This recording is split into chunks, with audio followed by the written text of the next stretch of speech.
21 अगस्त को SC/ST के फैसले को लेकर दलित संगठनों के एकजुट होने की खबर मोदी सरकार को लग चुकी है। शायद इसका असर हुआ कि अब मोदी सरकार इसे लेकर संभल चुकी है।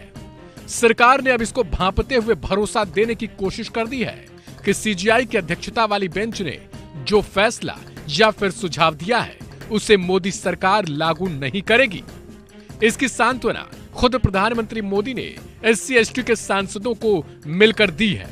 इतना ही नहीं, दूसरी ओर केंद्रीय मंत्री ने कैमरे पर यह बातें खुद कबूल कर ली है कि मोदी सरकार अब इस फैसले को लागू नहीं करेगी।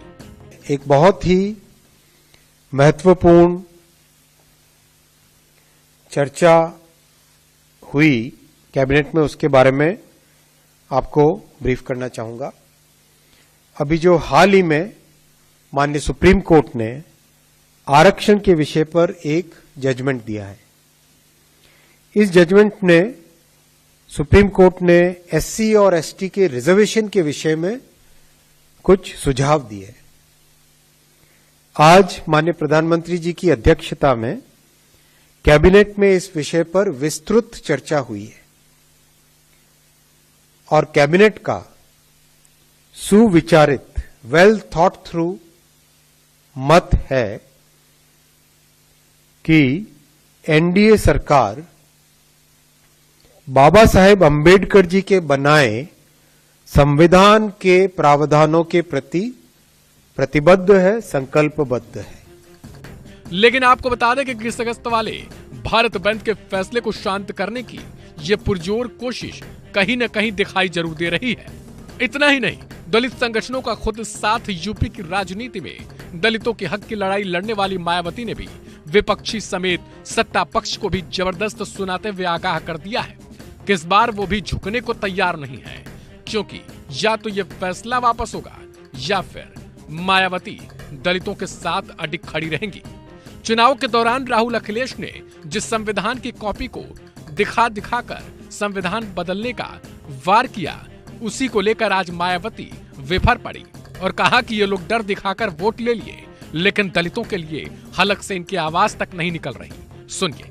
बेहतर तो यही होता कि कल जो इन्होंने 2-3 दिन पहले ही संसद के दोनों सत्र जो इन्होंने अनिश्चित काल के लिए स्थगित कर दिए हैं, बेहतर यही होता कि इसको ये अनिश्चित काल की बजाय तो ये थोड़े समय इसको ये नहीं करते, इसको कंटिन्यू रखते और 5-6 दिन के बाद पूरी तैयारी करके तो ये संशोधन विधेयक को ये पार्लियामेंट में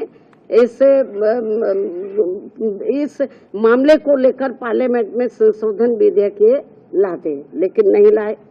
तो इसलिए मेरा माननीय प्रधानमंत्री जी से भी यही कहना है कि यदि आपकी इन वर्गों के मामले में नीयत साफ है तो आप अपने और मामलों में तो समय से पहले हाउस बुला लेते हैं, तो आप कभी भी हाउस बुला सकते हैं, अपनी तैयारी करें।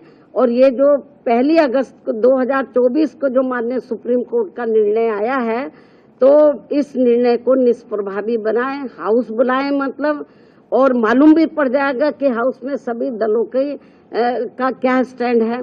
और मुझे क्या लगता है कि ये इनको जल्दी करना चाहिए, ये ठीक नहीं है। वरना जिन राज्यों में अब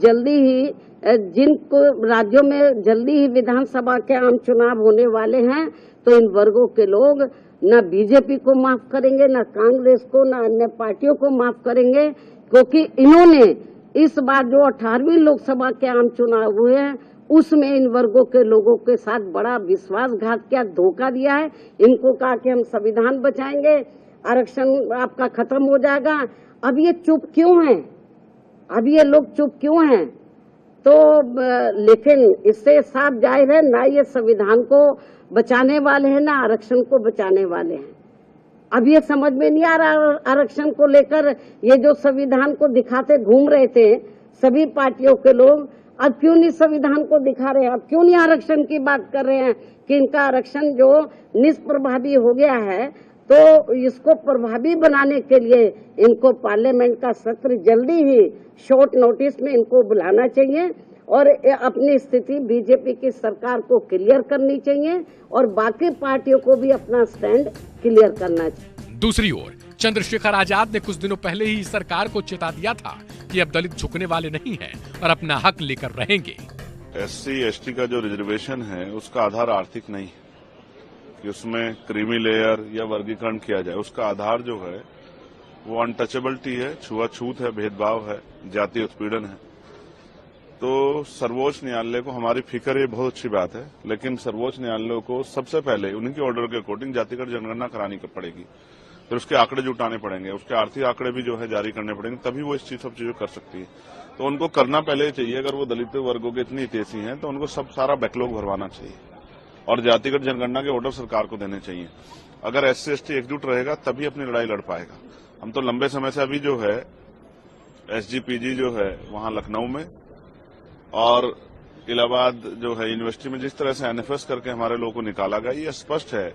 उन NFS को भरवाने के लिए सरकार ने क्या किया है, उन NFS को भरवाने के लिए सुप्रीम कोर्ट ने क्या किया है, तो वो कुछ नहीं किया है। हाँ, हमेशा कोशिश ये की गई है कि इनके जो लड़ने वाले लोग हैं उनकी ताकत कम किया जाए। अब SC ST बटने वाले नहीं। आप ही देख लो इस फैसले का कितना समर्थन, कितना विरोध हो रहा है। तमाम लोगों में इसका विरोध है। तो हम स्पष्ट हैं कि हम अपने लोगों को बटने देंगे और हमें अपने लोगों की चिंता है। इसलिए हमने स्वतः जो है 1.5 साल पहले मांग की थी कि जिन जातियों को अवसर नहीं मिला है उनको उनका आरक्षण बढ़ा के 15% शेड्यूल कास्ट को मिलता है और 5% बढ़ा के उन बाकी जातियों का आरक्षण देने की व्यवस्था सरकार करे। ये 1.5 साल पहले हमने लखनऊ PC करके कहा था और दिल्ली में भी। और जो OBC की भी ऐसी जाति है उनको भी जो है 15% अलग से रिजर्वेशन देने का काम जो है 27% से अतिरिक्त सरकार करे, लेकिन कहाँ सुना, सुप्रीम कोर्ट ने भी नहीं सुना। तो जब आप EWS 10% दे सकते हो तो आप जो है 5% शेड्यूल कास्ट के लोगों को बढ़ा क्यों दे सकते? तो मेरा मत तो ये है कि 100% रिजर्वेशन 2% सरकारी नौकरियों में कर देते हैं, 98% प्राइवेट सेक्टर है। गौरतलब है कि CGI की अध्यक्षता वाली 7 सदस्यीय संवैधानिक बेंच ने आरक्षण में उपकोटा तय करने को मंजूरी दे दी थी, जिससे राज्यों के पास ये शक्तियां मिल चुकी हैं कि वो अपने राज्य में उपकोटा बना सकेंगी और निचले तबके की SC ST के लोगों को इसका फायदा दे सकेंगी। हालांकि दलितों को ये फैसला रास नहीं आया। दलितों की नुमाइंदगी करने वाले सांसदों और विधायकों समेत कई पार्टियों के नेताओं ने ये आरोप लगाया कि ये फैसला कहीं न कहीं दलितों को बांटने का काम करेगी और इसके जरिए सरकार इन आरक्षण को ही खत्म कर देगी। हालांकि देखना दिलचस्प होगा कि किस अगस्त को क्या कुछ होने वाला है। क्या सरकार अब इस फैसले को लेकर सही तरीके से विचार कर रही है या फिर इस फैसले पर कोई और खेल अभी होना बाकी है। इस खबर को शेयर करें, लाइक करें और चैनल को सब्सक्राइब करें।